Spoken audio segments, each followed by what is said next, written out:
Brothers Company, makers of Swan, the soap with the exclusive super creamed blend, presents... Our friend Swan. With my friend Irma. Starring Marie Wilson as Irma and Kathy Lewis as Jane. Friendship, friendship, just a perfect friendship. When other friendships have been forgot, theirs will still be hot. My friend Irma.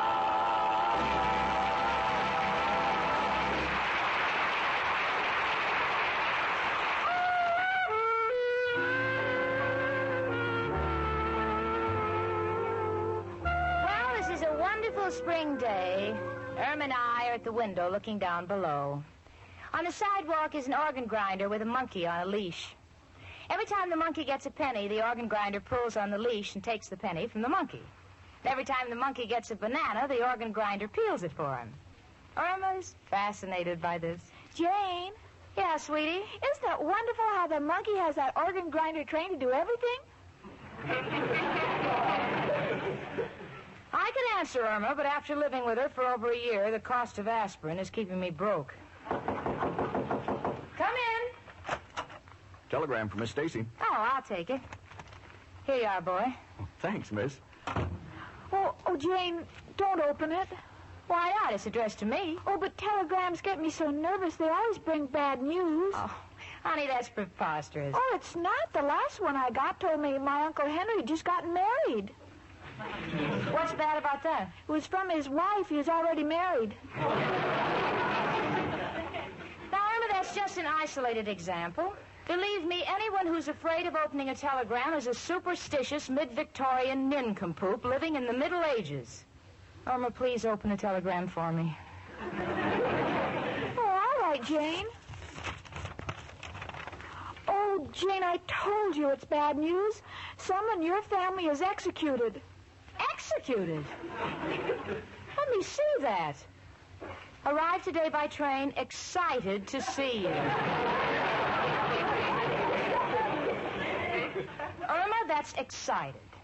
Honey, it's from my Aunt Harriet. She's coming to New York for a visit. Oh, isn't that nice? Yeah. Dear old Aunt Harriet. Gosh, you know, it's been so long. She raised me, Irma, when I was a little girl. She was so strict. I remember when she took me to the movies, if there was any kissing on the screen, Aunt Harriet would cover my eyes with her hand. The last picture we saw was with Clara Bow. Clara Bow? Wasn't she the girl who was supposed to have it? She may have had it, but I never got to see it.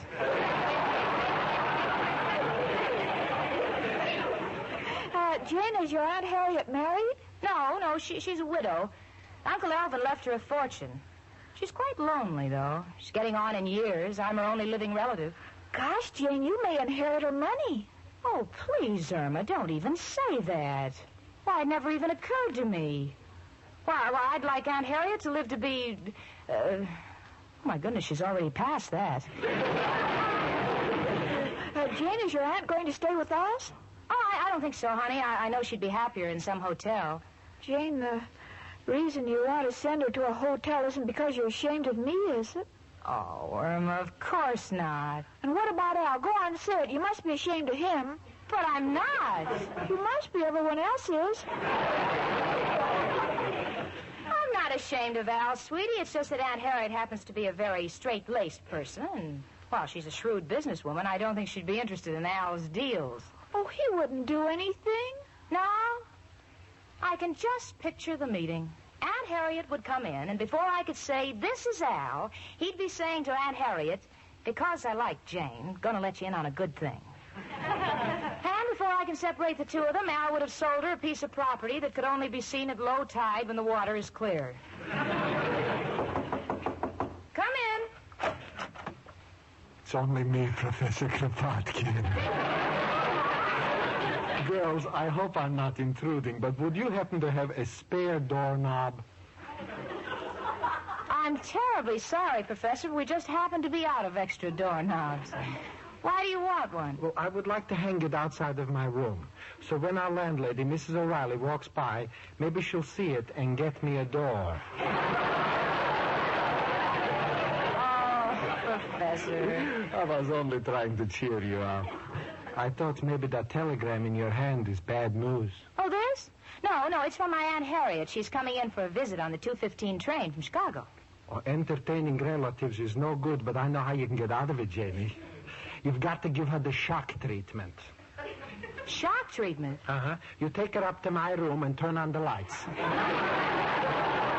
Professor, Jane's aunt is very rich. Oh, a rich aunt. Then, Janie, please meet her in my room. Maybe when she sees how I live, she'll adopt me. No, Professor, Aunt Harriet isn't going to stay here. I think she'd be much more comfortable in a hotel. I'll get it. Oh, Jane, look who's here. Hello, Richard. Hello, Irma. Jane, Professor. Oh, Richard, you're just the man I want to see. Where would you take an elderly woman? How old? About 60. Oh, I wouldn't take her any place. I don't go out with women over 40. Please, Richard, my Aunt Harriet's coming to visit me, and I want to find a nice, quiet hotel for her. Do you know of any? What about the plaza? Yeah, the plaza does it. Come on, Richard, take my arm. We're going to Grand Central Station to meet Aunt Harriet. You be nice to her. Who can tell? Someday she may be in your family. Come on. Now, take it easy, Jane. Don't break my arm. I may be in your family, too. Well, in that case, take good care of your arm. Someday I may want you to put that last remark in writing. See you later, folks. Gee, don't they make a lovely couple? Yes, Irma. And the way that Richard chases Jane, I have a feeling she's going to get away.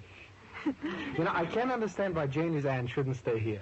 Gee, neither can I. It just doesn't seem right that one of Jane's relatives should stay at a hotel.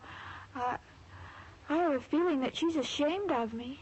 Irma, darling, never think of that. I admit there are moments when Janie is annoyed by your little mistakes. Like the time you set fire to the bottom of her dress because she said she wanted a skirt with a flare. But I'm sure she loves you. Oh, I don't know. It's me, chicken. Oh, come on in, Al, honey. Hiya, chicken. Hello, Professor. Hello, Al. Well, it's 3 o'clock, feeding time. I think I'll go back to my room. What do you mean feeding time? Well, Al, a little bird built a nest outside of my window, and sometimes he comes back with extra bread. Gee, chicken, wish Jane was here. I got a deal she can't laugh at this time. Well, I'll listen to it, Al. What is it? It's absolutely ingenious. I'm going to patent a long shoe with a compartment in the toe filled with samples. So when a housewife slams the door on a salesman's foot, he can still show her the merchandise. What do you think of it, chicken? I like it, Al. Well, you don't seem very enthusiastic. What's on your mind, chicken? Well, I'm always proud of you and your deals, but I don't think Jane is. What do you mean, chicken? Well, Jane has a rich aunt visiting her, and... Oh, I'll do that again. Do what again? When I said rich, your ears stood up. Well, that's just a reflex, like when someone says, "Here come the cops," my feet start moving. You say this aunt of Jane's is rich? Yes, and Jane says she's getting on in years and is very fond of Jane. Oh, but Al, I wouldn't want you to get any dishonest ideas. Chicken, that's hitting below the belt. You know my scruples. I'm only indicating a slight interest because I feel sorry for these rich dames. What do you mean, Al? Well, they all follow a pattern. They leave half of their dough to a relative like Jane, and the other half is wasted on some foolish thing like a home for one-eyed goats or wayward pigeons. When with a little handling in this situation, it could go to you and me and our children. Oh, when you say the word children, I hear the patter of little feet in my head. So, chicken, allow me to present my plan. But Al, we're not even related to Jane's aunt. Oh, chicken, forget that nonsense about blood being thicker than water. That's propaganda. I guess you're right, Al. We can be as thick as anybody. Please, chicken, my only object is to get in solid with the dear lady. Now, where is she stopping? At the plaza. Good. Now, we send her a little gift right off. I know, flowers. We could send her a brace of petunias, a spray of violets on a background of gardenias, or maybe a mess of orchids. Can't make up my mind. Why not, Al? Got no money. Al, I'll be glad to lend you the money. Oh, no, chicken, I would never take money from you. After we're married and you're still working steady, that's different.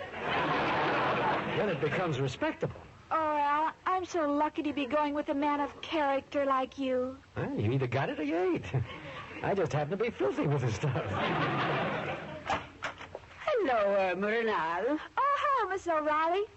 My, My, you look nice. You're wearing your hair differently. Oh, thank you, Irma. It's the new upsweep. Of course the professor don't like it.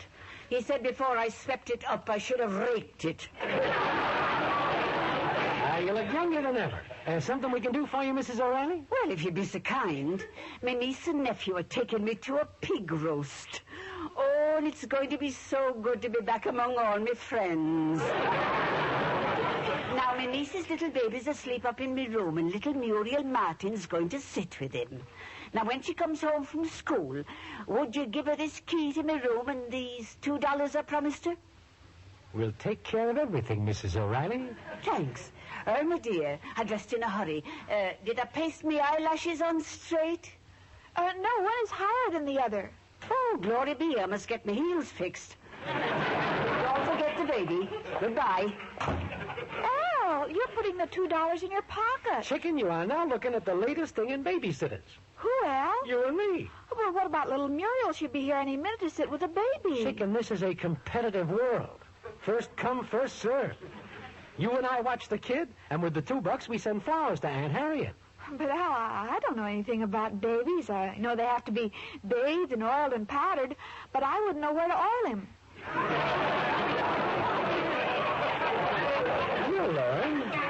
But, Al, do you think it's right for us to be babysitters? Chicken, don't you see what a wonderful opportunity this is? This will be a test case of our marriage. Want to see how it'll feel to have a baby.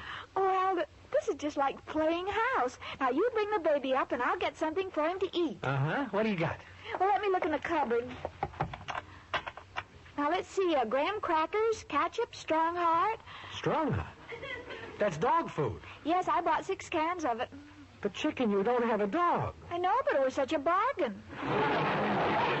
Skip the food. Open a bottle of milk while I go and send some flowers to dear Aunt Harriet. And I'll be right back with the baby. Oh, and, Al. What, Chicken? If anyone sees you walking upstairs with a baby, it might be embarrassing. So if they ask you if you're the father, just tell them you don't know.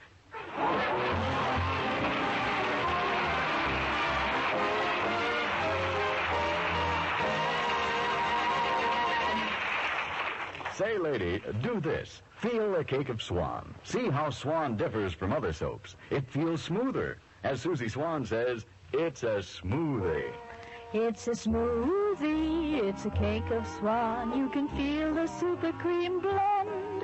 You can feel the difference in it. You can tell it in a minute. It's a smoothie. That's Swan. Yes, the way Swan feels is a direct result of Swan's super creamed blend.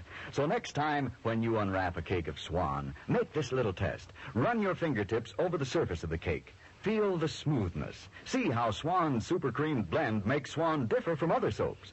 Then, when you use Swan for dishes, feel Swan's suds. They feel richer, creamier. And Swan's, look at your hands. You'll see they're left with a smooth, soft, young look. Swan Super Cream suds are thick, fast suds, too, and they rinse away so completely your dishes don't need wiping. It's true. Swan soap means faster dishwashing and protection for your hands, thanks to Swan's exclusive Super Creamed blend.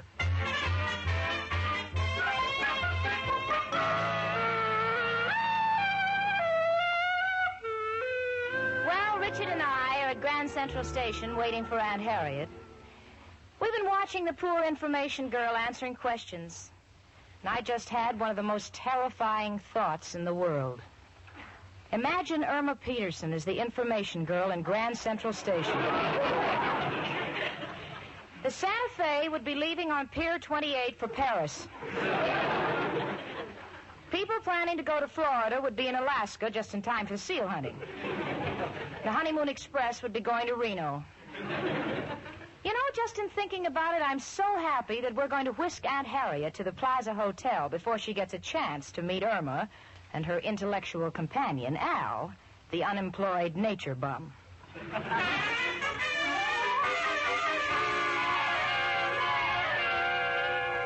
Chicken, when we're through with Aunt Harriet, she'll be putty in our hand.